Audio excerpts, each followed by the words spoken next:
আপনারা দেখছেন মাতৃ নিউজ। প্রথমে জানিয়ে দিচ্ছি শিরোনাম। শেখ হাসিনাকে বাইডেনের আমন্ত্রণ জানাতে আজ আসছেন জন কেরি। একদিনে ৭৪ করোনা রোগীর মৃত্যু। এইডসের নতুন টিকা ৯৭% সফল। শুক্রবার সকাল ৯টা থেকে বিকেল ৫টা পর্যন্ত শপিং মল ও দোকান খোলা। শ্রীলঙ্কা গিয়ে করা হবে টাইগারদের চূড়ান্ত দল ঘোষণা।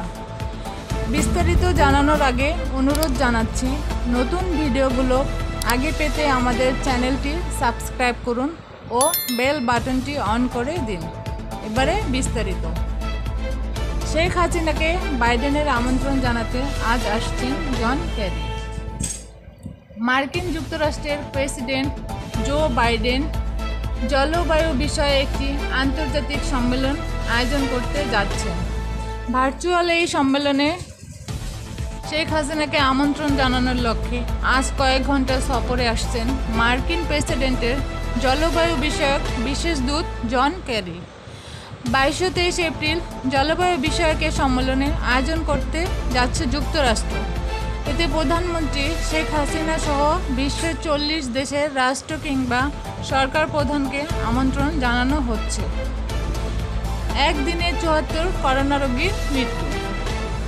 দেশে বৈশ্বিক মহামারী করোনা ভাইরাসে আক্রান্ত হয়ে মৃত্যুতে অতীতের সকল রেকর্ড ভেঙে গেছে। গতকাল করোনা ভাইরাসে আক্রান্ত হয়ে মৃত্যুর সংখ্যায় নতুন রেকর্ড হয়েছে। গত একদিনে আরও ৭৪ জনের মৃত্যু হয়েছে। তবে নতুন রোগী শনাক্ত হওয়ার সংখ্যা ৭,০০০-এর নিচে নেমেছে। গত ২৪ ঘন্টায় আরও ৬,৪৫৮ জন আক্রান্ত হয়েছেন। গতকাল বৃহস্পতিবার স্বাস্থ্য অধিদপ্তর এ তথ্য জানিয়েছে। এতে জানানো হয়, গত একদিনে মৃত ৭৪ জনকে নিয়ে দেশে করোনা ভাইরাসে মোট ৯,৫২১ জনের মৃত্যু হলো। আর নতুন রোগীদের নিয়ে দেশে করোনা ভাইরাসে আক্রান্তের সংখ্যা বেড়ে ৬,৬৬,১৩২ জন হয়েছে। এইডসের নতুন টিকা ৯৭% সফল। করোনা টিকা নিয়ে ভীতি ও সংশয়ের মধ্যেই সাড়া ফেলে দিল এইডস সৃষ্টিকারী ভাইরাস HIV রোখার নতুন টিকা।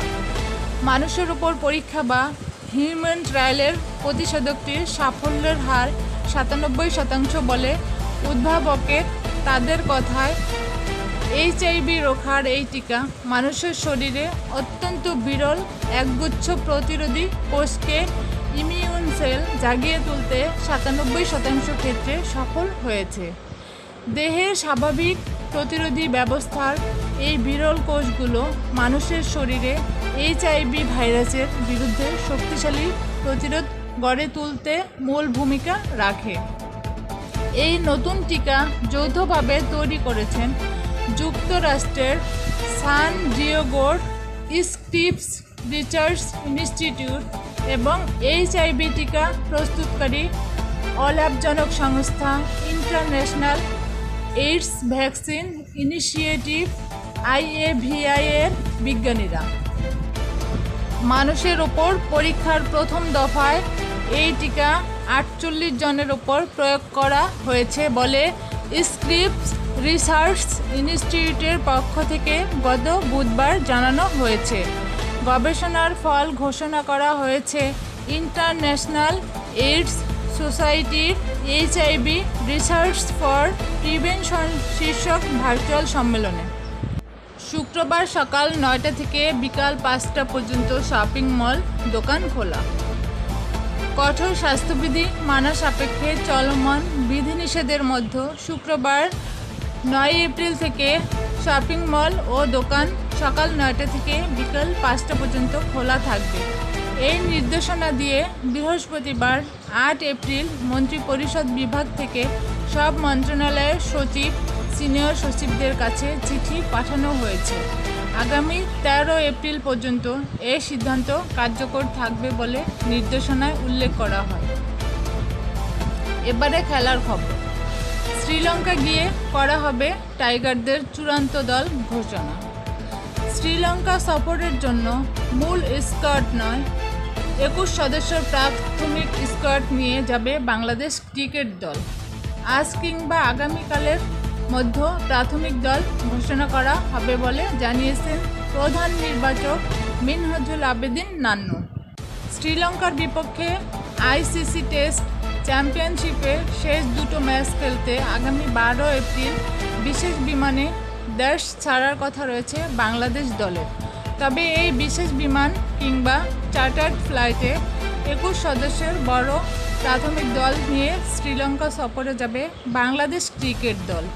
মূলত শ্রীলঙ্কার অনুশীলনের জন্য সেখান থেকে কোনো বাড়তি ক্রিকেটার দেওয়া হবে না বলে জানিয়ে দেওয়া হয়েছে।